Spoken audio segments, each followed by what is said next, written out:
মুঘল সাম্রাজ্যের ইতিহাসে এমন একজন সম্রাট আছেন যার নাম শুনলেই অনেকের মনে ভেসে ওঠে নাচ গান, বিলাসিতা ও রঙিন জীবনের প্রতিচ্ছবি। তিনি হলেন মোহাম্মদ শাহ রঙিলা। কিন্তু শুধু কি বিলাসিতাই ছিল তার পরিচয়, নাকি তার শাসনামলের আড়ালে লুকিয়ে আছে রাজনৈতিক ষড়যন্ত্র, যুদ্ধ, প্রেম, বিশ্বাসঘাতকতা ও মুঘল সাম্রাজ্যের পতনের সূচনা?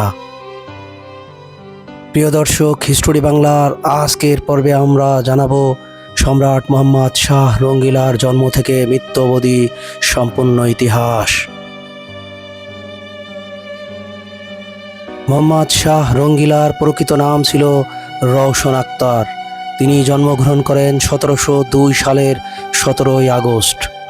তার পিতা ছিলেন মুঘল রাজপুত্র খুজিন্তা আক্তার, যিনি পরে সম্রাট বাহাদুর শাহ প্রথম এর পুত্র হিসেবে পরিচিত ছিলেন।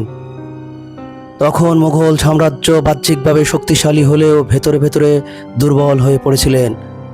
রাজ পরিবারের উত্তরাধিকার নিয়ে দ্বন্দ্ব ছিল নিত্যদিনের ঘটনা।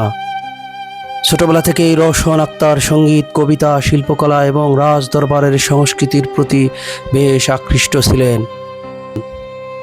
1719 সাল ছিল মুঘল ইতিহাসের অন্যতম অস্থিরতম বছর। সেই সময় দিল্লির ক্ষমতা অনেকটাই নিয়ন্ত্রণ করতেন দুই প্রভাবশালী নেতা, যারা ইতিহাসে সৈয়দ ভ্রাতৃদ্বয় নামে পরিচিত। তাদের সমর্থনে মাত্র 17 বছর বয়সে রওশন আক্তার মুঘল সিংহাসন আরোহণ করেছিলেন এবং মোহাম্মদ শাহ উপাধি গ্রহণ করেন। প্রথম দিকে তিনি কার্যত সৈয়দ ভ্রাতৃদ্বয়ের হাতের পুতুল ছিলেন, কিন্তু অল্প কিছুদিনের মধ্যেই তিনি নিজের ক্ষমতা প্রতিষ্ঠার চেষ্টা শুরু করে দিয়েছিলেন। 1720 সালে তিনি রাজনৈতিক কৌশল সৈয়দ ভ্রাতৃদ্বয়ের ক্ষমতা ভেঙে দেন এবং প্রকৃতার্থে সাম্রাজ্য নিয়ন্ত্রণে নিজের হাতে তুলে নেন। রঙিলা শব্দের অর্থ হল রঙিন, আনন্দপ্রিয় বা বিলাসী। মোহাম্মদ শাহ নাচ গান, কবিতা, উৎসব এবং শিল্পকলার প্রতি অত্যন্ত অনুরাগী ছিলেন। দরবারের প্রতিদিন সঙ্গীতের আসর বসত। নর্তকী, কবি, শিল্প সঙ্গীতজ্ঞদের তিনি বিশেষ পৃষ্ঠপোষকতা দিতেন। এই কারণের ইতিহাসে তিনি মোহাম্মদ শাহ রঙ্গিলা নামে অধিকতর পরিচিত হয়ে ওঠেন। তবে এই উপাধি পরবর্তীকালে তার বিরুদ্ধে সমালোচনার কারণ হয়েছিল। অনেকেই মনে করতেন তিনি সাম্রাজ্য পরিচালনার চেয়ে বিলাসিতায় বেশি মনোযোগী হয়ে উঠেছিলেন। মোহাম্মদ শাহের হেরেমে বহু নারী ছিলেন, যা সেই সময়ের মুঘল সম্রাটদের জন্য অস্বাভাবিক কিছু ছিল না। তার প্রধান স্ত্রীদের মধ্যে অন্যতম ছিলেন বাদশাহ বেগম। রাজনৈতিক সম্পর্ক শক্তিশালী করার জন্য একাধিক বিবাহ সংগঠিত হয়েছিল। তবে তার ব্যক্তিগত জীবন নিয়ে নানা গল্প কিংবদন্তি প্রচলিত থাকলেও অধিকাংশ ঐতিহাসিকভাবে প্রমাণিত নয়। তিনি সৌন্দর্য, সঙ্গীত, রোমান্টিক পরিবেশ পছন্দ করতেন বলে সমসাময়িক লেখকদের উল্লেখযোগ্য বইগুলোতে পাওয়া যায়। সাংস্কৃতিক অবদান: যদিও তাকে বিলাসী বলা হয়, তবুও তার শাসনামলে শিল্প সংস্কৃতির ব্যাপক বিকাশ ঘটে। দিল্লিতে সঙ্গীত, শিল্পকলা এবং উর্দু ভাষার উন্নয়ন হয়েছিল বেশ। অনেক ঐতিহাসিকগণ মনে করেন তার সময়ের উত্তর ভারতীয় শাস্ত্রীয় সঙ্গীত নতুন প্রাণ ফিরে পেয়েছিল। রাজ দরবারে অসংখ্য শিল্পী আশ্রয় পেয়েছিলেন, ফলে রাজনৈতিক দুর্বলতা সত্ত্বেও সাংস্কৃতিক ইতিহাসে তার শাসনকালে একটি গুরুত্বপূর্ণ অধ্যায় হিসেবে বিবেচিত করা হয়।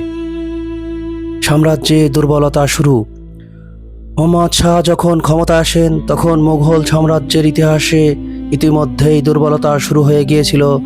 দক্ষিণ মারাঠা শক্তিশালী হয়ে উঠেছিল, পশ্চিমে বিভিন্ন প্রাদেশিক শাসক স্বাধীনতার পথে হাঁটছিল। বাংলা, আদ ও হায়দ্রাবাদের নবাবরা কার্যত স্বাধীন শাসক হিসেবে আচরণ শুরু করে দিয়েছিল। সম্রাট দিল্লিতে থাকলেও তার কর্তৃত্ব ধীরে ধীরে সীমিত হয়ে পড়েছিল। মারাঠাদের উত্থান: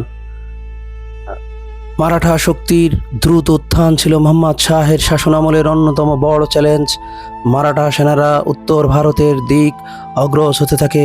মুঘল বাহিনী বহু ক্ষেত্রে তাদের প্রতিরোধ করতে ব্যর্থ হয়, ফলে সাম্রাজ্যের বিভিন্ন অঞ্চল কার্যত নিয়ন্ত্রণের বাইরে চলে যায়। এটি ছিল মুঘল সাম্রাজ্যের পতনের অন্যতম প্রধান কারণ। নাদির শাহের আক্রমণ। মোহাম্মদ শাহের জীবনের সবচেয়ে গুরুত্বপূর্ণ এবং করুণ ঘটনা ঘটে 1739 সালে। পারস্যের শক্তিশালী শাসক নাদির শাহ ভারত আক্রমণ করে বসেন। নাদির শাহের সেনাবাহিনী অত্যন্ত সুসংগঠিত ও যুদ্ধকৌশলী ছিলেন। মোগল সেনারা তাকে প্রতিরোধ করার জন্য এগিয়ে যায়, কিন্তু তাতে তারা ব্যর্থ হয়। কর্নালের যুদ্ধ। 1739 সালের ফেব্রুয়ারিতে সংগঠিত হয় ঐতিহাসিক কর্নালের যুদ্ধ। মোগল বাহিনীর সংখ্যা বেশি হলেও নেতৃত্বের অভাবে, সমন্বয়হীনতা ও রাজনৈতিক বিভক্তির কারণে তারা ভয়াবহভাবে পরাজিত হয়েছিলেন। সম্রাট মোহাম্মদ শাহ কার্যত নাদির শাহের হাতে বন্দী হয়ে পড়েন। এ পরাজয় মোগল ইতিহাসের অন্যতম বড় বিপর্যয় হিসেবে ইতিহাসে লেখা রয়েছে। দিল্লি লুণ্ঠন। কর্নালের যুদ্ধের পর নাদির শাহ দিল্লিতে প্রবেশ করেন। শাহের ব্যাপক লুটপাট শুরু করেন। অসংখ্য মানুষ প্রাণ হারায়। মুঘল রাজকোষের বিপুল সম্পদ পারস্যরা নিয়ে যায়। এ সময় বিখ্যাত ময়ূর সিংহাসন এবং কোহিনূর হীরা সহ বহু অমূল্য সম্পদ লুট হয়ে যায়। এই ঘটনার পর মুঘল সাম্রাজ্যের মর্যাদা চরমভাবে ক্ষতিগ্রস্ত হয় এবং এখান থেকেই মুঘল সাম্রাজ্যের পতন অনিবার্য হয়ে ওঠে। তার সবচেয়ে বড় বদনাম। মুঘল শাহের বিরুদ্ধে সবচেয়ে বড় অভিযোগ ছিল তিনি সাম্রাজ্যের সংকটময় সময়ে অতিরিক্ত বিলাসিতায় মগ্ন ছিলেন। সমালোচকদের মতে তিনি সেনাবাহিনীর আধুনিকতা করতে ব্যর্থ হন, প্রাদেশিক বিদ্রোহ দমন করতে পারেননি, মারাঠাদের উত্থান ঠেকাতে পারেননি, নাদির শাহের আক্রমণে প্রতিরোধ করতে কার্যত ব্যর্থ হন। এই কারণেই অনেক ইতিহাসবিদ তাকে মুঘল সাম্রাজ্যের পতনের জন্য অন্যতম দায়ী শাসক হিসেবে উল্লেখ করেছেন। তার ইতিবাচক দিক। তবে তাকে শুধু ব্যর্থ শাসক বললে ইতিহাসের ওর অবিচার করা হবে।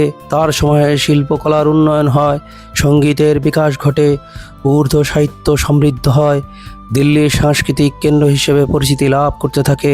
অর্থাৎ রাজনৈতিকভাবে দুর্বল হলেও সাংস্কৃতিক ক্ষেত্রে তার বেশ অবদান ছিল। নাদির শাহের আক্রমণের পর মোহাম্মদ শাহ আর আগের অবস্থানে ফিরে আসতে পারেননি। সাম্রাজ্যের কর্তৃত্ব ক্রমশ কমতে থাকে, বিভিন্ন প্রদেশ স্বাধীন হয়ে পড়ে। দিল্লির সম্রাট হিসেবে তিনি থাকলেও বাস্তবে মোগল শক্তি অনেকটাই দুর্বল হয়ে পড়েছিল। মৃত্যু। 1748 সালের 26 এপ্রিল মোগল সম্রাট মোহাম্মদ শাহ রঙ্গিলা মৃত্যুবরণ করেছিলেন। মৃত্যুকালে তার বয়স ছিল মাত্র 45 বছর। প্রায় 29 বছর শাসন করার পর তিনি পৃথিবী থেকে বিদায় নেন। তার মৃত্যুর পর তার পুত্র আহমদ শাহ বাহাদুর সিংহাসন আরোহণ করেন, কিন্তু তখন মোগল সাম্রাজ্যের পতন কার্যত অনিবার্য হয়ে পড়েছিল। মোহাম্মদ শাহ রঙ্গিলা ছিলেন একজন বৈপরীত্যপূর্ণ সম্রাট। একদিকে তিনি ছিলেন শিল্প, সঙ্গীত, সৌন্দর্যের পৃষ্ঠপোষক, অন্যদিকে তার শাসনামলে মোগল সাম্রাজ্যের রাজনৈতিক ভিত্তি মারাত্মকভাবে ক্ষতিগ্রস্ত হয়ে পড়েন। তার জীবনে ছিল প্রেম, বিলাসিতা, ষড়যন্ত্র, যুদ্ধ, পরাজয়, সাংস্কৃতিক জাগরণ ও সাম্রাজ্যের অবক্ষয়। তাই ইতিহাসে তাকে শুধু একজন বিলাসী সম্রাট হিসেবে নয়, বরং মোগল সাম্রাজ্যের শেষ শক্তিশালী যুগ পতনের সূচনার সাক্ষী হিসেবেও স্মরণ করা হয়ে থাকে।